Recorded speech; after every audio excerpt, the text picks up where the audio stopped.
Welcome to the Council of Better Business Bureau's podcast, Better Business, Better Series, where we will explore top-of-mind topics with business and industry leaders to understand the leading trends and innovations that continue to push the envelope in today's marketplace. For the Better Business, Better Series podcast, I'm Will Johnson.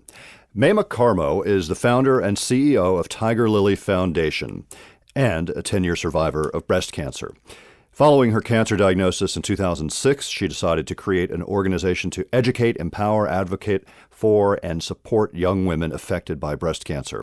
She grew Tigerlily Foundation from a concept to a national organization with hundreds of volunteers nationwide, providing breast health, wellness, and transformational programs to young women in more than 43 states. And today we're going to hear Maimah's amazing story and how her life experiences helped guide her as an entrepreneur and a leader. Maimah, thanks for being here with us. Thanks for having me on. I'm happy to be here. Well, so your background and your story is inspiring and in my mind, amazing, and I think others too. So tell us a little bit about yourself. You grew up in Liberia, right? And you came to the U.S. as a young child. Yeah, I did. I'm from Liberia. I've survived 3 wars. The country began had the first coup d'etat in 1980. My parents escaped. My dad was nearly killed. My mother rescued him, and we left for the first time. And then my parents were very committed to giving back, so we went back to Liberia to give back and to help rebuild the country. And the second war happened in 1985. We escaped and went back once again. But when the third war happened, it was so quick and things happened so, just was so bad that my dad put me on a plane alone at 15. He told me to pack my bags, and he gave me some money and told me when I got to the States to call him when I got here. And so that's how I arrived. My parents, my entire family came. They came months later, but it was really tough not knowing if they were alive or dead, and there was no internet or texting or Snapchat or Instagram or whatever. But that experience really shaped me a lot because it taught me to trust and the power of prayer is so important. And they came over at some point, my family did, and there were about 9 or 10 of us in a small apartment, and we had to all get jobs and work. And that's kind of my ethic, it's about surviving and thriving and being a warrior. And Maimah, just that start in life is one that a lot of us can't even imagine. But so you came from an experience that of a war-torn region, came to a new country. There were 10 of you, as you said. And this is a business podcast, so people might be wondering, well, what's the business part? As we mentioned, you are now running Tigerlily Foundation, and we want to talk more about that. But from those early experiences, your father was an influence and perhaps an influence for you later in life as well as an entrepreneur. Yeah, my dad was a commodities trader, and before the wars happened, he was actually self-made. His dad was a farmer, and my dad wanted to be a success, so he went to college and he, got educated and he worked really hard, and he was self-made by early 30s, and so he always taught me to think on my feet and have a vision for my life. And so people might think, well, what does a war-torn country have to do with being an entrepreneur? But when you're thrown in situations where you're scared or not sure about life and what's going to happen, you got to think quick. You got to have a plan and a vision, and you have to have faith. And any entrepreneur who's successful has to have those things. If you don't have it, you're not going to make it because you may have a plan, but no long-term vision. You may have a vision, but you may not have faith. But if you have a mixture of all those things, no matter what comes your way, whether it's budgetary issues, staffing issues, the market crashes, you have a program or a project that you don't get funded, or, whether times are bad, having a plan, having a vision, having faith, and then having a foundation of even having just God, spirituality, whatever it is, that gets you through any kind of challenge. And so when we came here, we had to work really hard. And sometimes, we didn't see results for a long time because the war happened in 1989. We were in that apartment for a long time without much money. I had to work 2-3 jobs. I couldn't go to college for many years. My dreams of becoming successful at a young age, in my mind then, I could have thought they weren't going to happen, but I just knew they were delayed. They weren't not going to happen. And, when people see my life now, they say you're very successful, but that success came about over a lot of hard work, a lot of walking in the rain, snow, sleet, and a lot of time. It took me about 15, 16 years to get someplace, you know? And you talked about making money, working a lot of jobs, finally getting the cash that you needed to go to George Mason and becoming a communications major. And then, like a lot of young people, maybe you weren't entirely sure of what you wanted to do next. Is that right? Well, I didn't know what I wanted to do, you know? I think their parents are amazing, but they have an idea of what they want you to do. My parents wanted me to be a lawyer or be a broadcaster, but I was a very shy child. And I always wanted to be a servant in some way, like servant leader.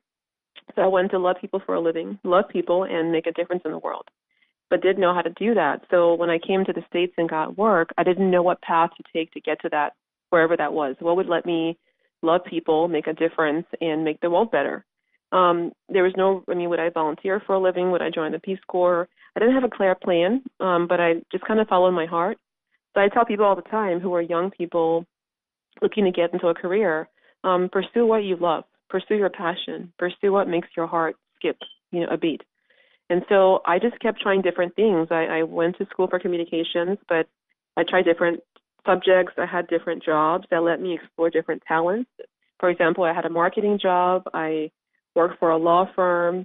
I worked for an accounting firm at one time. So I kind of did retail work. So I kind of let myself just stretch myself. And the cool thing is that, when I got breast cancer and I had the vision for Tigerlily, I had done things where I had stretched muscles in other ways. I knew how to build a budget, how to build a marketing plan. I knew how to speak in public, So like the things that I tried as fun that were interesting, that stretched me, gave me the foundation for things I would need to be a success in business. And you mentioned being diagnosed with breast cancer over 10 years ago now in 2006 at the age of 11 years this year. Okay, so congratulations. And so that you were 32 at the time, a pretty young age. And as you mentioned, it had a profound effect on your outlook, as it might for a lot of people. But it even played into your career goals and what you wanted to dedicate your life to doing. Tell us about that life-changing experience. Yeah, so, it's good to have a plan, but be open to having other plans sometimes that are even bigger than your original plan. When I got diagnosed, I was working for a government contractor doing proposal work, and I made a good amount of money. I worked for a global systems integrator, and I was comfortable. But when I got diagnosed, I realized that, the urge I'd always had to love people for a living, to make a difference in the world, to make an impact on a large scale was still there. And that wasn't getting expressed through my current job.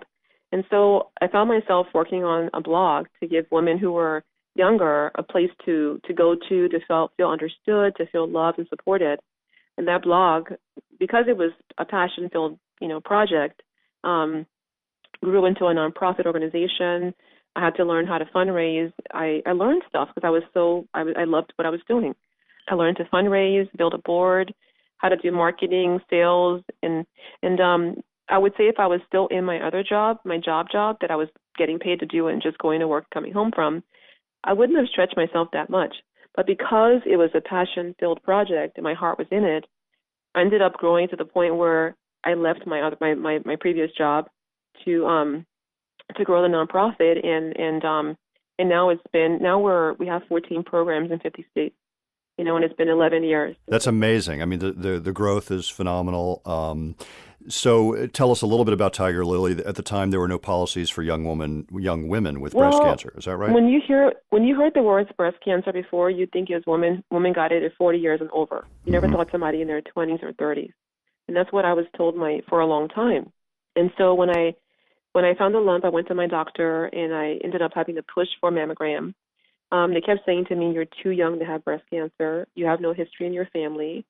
And the doctor, even when I got the mammogram back, the screening came back clean because at the time, technology wasn't to the point where I could detect cancer in a denser breast tissue like mine. So I found a gap in services. Women weren't getting educated as young as I was about breast health. Their parents didn't know that they were at risk for this disease. Doctors were telling them they're too young to get breast cancer. The screening wasn't as accurate as it could have been. So there were all these gaps in services, and most of all, there was no support during breast cancer. I mean, I didn't have anybody to talk to who was my age. And so I thought, well, how can I make a difference in a space where there are all these gaps? And so that's kind of where I started. There were no policies in place, in terms of like laws about education and advocacy, and women weren't getting trained who were younger, or even girls. And so, in my mind, I thought, well, who am I to even get out here and talk about this? I'm not a cancer researcher. I'm not a doctor. I'm not a Congress member. Like I'm just little old me, right?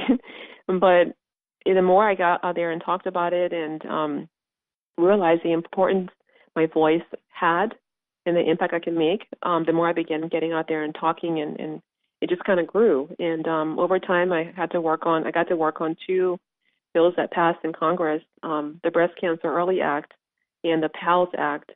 And like I said, now we're a nonprofit that's grown to help women all over the country, which is to me even still amazing that it, actually came to be. And along the way, little old you, Maimah, got a lot of attention. You were actually featured on national news programs, and including Oprah took notice of you. I'm sure that helped along the way. Yeah, and it's been very humbling because when I began Tigerlily, I was still working my full-time job. I'm a single mother. My daughter was 3.5, 4 years old, and I just had this passion to give back and pay it forward. I didn't want anybody I knew or didn't know to go through what I was going through or lose their life because they weren't educated about this disease. And it was only about 1.5 years out that Oprah's people called and said, that are you free to come on the show next week? And I thought, is this a joke? Because, I'm free. I can make it. I don't care where I am. I'm coming. I'm maybe in Timbuktu. I'm coming. And so it's great to have them call and have me on the show. It did a lot for us for exposure. But also it really gave me a confirmation that, it's important to trust your gut.